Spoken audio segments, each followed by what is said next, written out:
क्या करें? नहीं, बिल्कुल नलीन जी बहुत शालीन और विद्वान प्रवक्ता है भारतीय जनता पार्टी के, लेकिन जब वो आर्टिकल 324 पढ़ते हैं तो भारत के संविधान का आर्टिकल 327 भी पढ़ना चाहिए। मैं पूरा उसको अंग्रेजी में पढ़ूं, उसकी अपेक्षा बता देता हूं कि पार्लियामेंट के दोनों हाउस उनके electoral rolls, delimitation, constituency and all other matters necessary for securing the duty constitution of the house वो कह रहा है कि इलेक्शन कमीशन के संदर्भित विषय पर कानून बनाने का अधिकार पार्लियामेंट को है। तो ये हार्मोनियसली पढ़ना पड़ेगा 324 और 327 को। दूसरी एक बहुत अच्छी बात आपने ये कही कि 30 सांसदों को बुलाया था और 300 सांसदों की। मैं हतप्रभ हूं कि नलीन कोहली जी जैसे विद्वान वकील ने इस बात पर आपत्ति क्यों नहीं ली कि हमारे चीफ इलेक्शन कमिश्नर कह रहे हैं बिहार के लिए कि 20% तो वोट कटेंगे ही कटेंगे, जब एसआईआर की प्रक्रिया चालू नहीं हुई। मैं हतप्रभ हूं नलीन कोहली जी को तकलीफ क्यों नहीं होती है जब आलन में आपके वोट एक ऐप के माध्यम से चोरी करने के प्रमाण सीआईडी को मिलते हैं। 18 पत्र लिखते हैं वो कि आप आईपी एड्रेस दीजिए, डेस्टिनेशन आईपी दीजिए और ओटीपी ट्रेस दीजिए।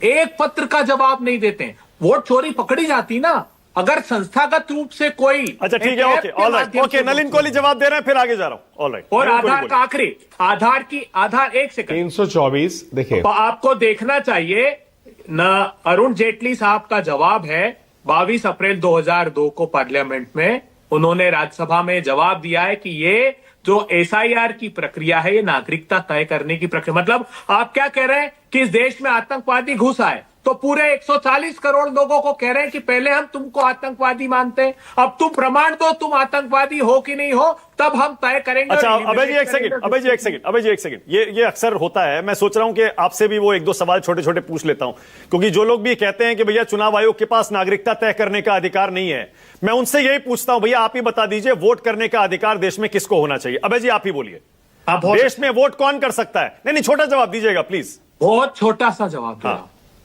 उसमें भारत के संविधान निर्माताओं को पता था कि ये प्रश्न मानक जी पूछेंगे, तो उन्होंने सुनो ना, उन्होंने प्रावधान रखा, एक फॉर्म 7 इंट्रोड्यूस किया, उसके लिए कहा कि अगर लगता है कि ये लोग नागरिक नहीं है जो वोट नहीं कर सकते तो आप उस फॉर्म 7 में उसके अधिकार, आप अधिकार संपन्न हो। तो आप वही कह रहे हैं कि वो फॉर्म 7 लाओ ना।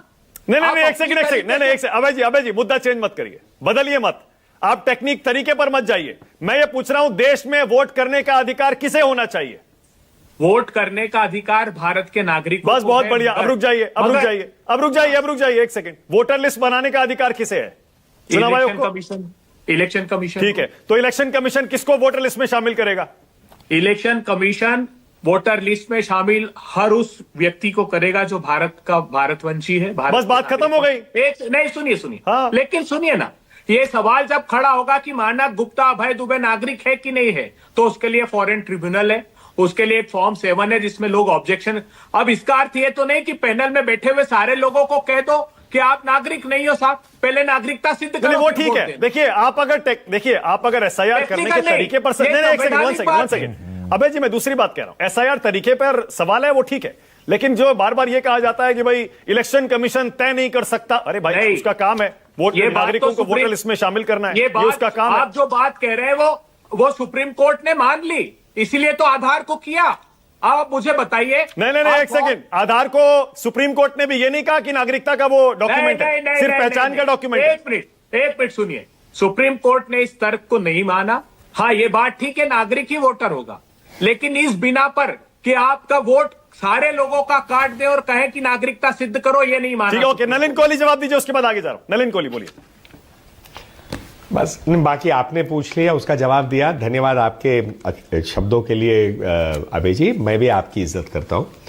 और मैं इतना ही कहना चाहता हूं, आपने अनुच्छेद 327 पढ़ा, बिल्कुल ठीक पढ़ा आपने, पर कानून का अधिकार तो पार्लियामेंट के पास ही होगा ना, और किसके पास होगा? जो पूरे राष्ट्र के लिए, चुनाव आयोग के पास थोड़ी ना कोई कानून बनाने का अधिकार कभी हो सकता है। बहुत अच्छी चुनाव आयोग तो खुद ही पैदा ही हुआ है संविधान से, तो इसीलिए इस बात को हमें समझना पड़ेगा। कानूनी प्रक्रिया से ही कानून बन सकते हैं जो संविधान में दिया गया है। ये और अब उस अगर यही प्रक्रिया के बात तहत विशेष चुनाव को कमिश्नर लेकर समझ क्या जाए तो कानून झगड़ा बन खत्म हो सकते हैं? जाएगा नहीं नहीं, अभी जी एक मिनट, नहीं नहीं, मैंने आपकी बात सुनी। अभी जी मैं बात खत्म कर लूं, एक मिनट, मैं अपनी बात खत्म कर लूं, एक मिनट, मैं अपनी बात खत्म कर लूं। देखिए अभी जी, इस बात को ध्यान से देखना पड़ेगा, क्योंकि इलेक्शंस, ये पार्ट 15 है संविधान का, पार्ट 15 इलेक्शंस, पूरे चुनाव से लेके ये चैप्टर डील करता है। उस चुनाव के डीलिंग में पहला जो उसमें आर्टिकल है वो है superintendence direction control of the election commission. उसके बाद 325 आता है कि कोई पास no person to be ineligible for inclusion in और to claim to be included in an electoral roll on ground of religion, race, caste और सेक्स। मतलब स्पष्ट करता है क्योंकि मैं इस धर्म का हूं, या मैं पुरुष हूं, या महिला हूं, या मैं यहां का हूं, उस आधार पे आप इलेक्टोरल रोल पे नहीं आ सकते। तो 325 भी तो पढ़िए। उसके बाद है क्या लेजिस्लेटर में क्या होगा, फिर 27 में आता है। 27 कहता है कानून ये बनाएगा, ठीक तो है, आप ओके, कैसे सुनील इसको साजन, घुमाएं? ऑलराइट, ओके, सुनील बड़ी साजन, विनम्रता से कह सुनील रहा हूं, साजन। आपकी रीडिंग सही नहीं है। सुनील साजन, उसके बाद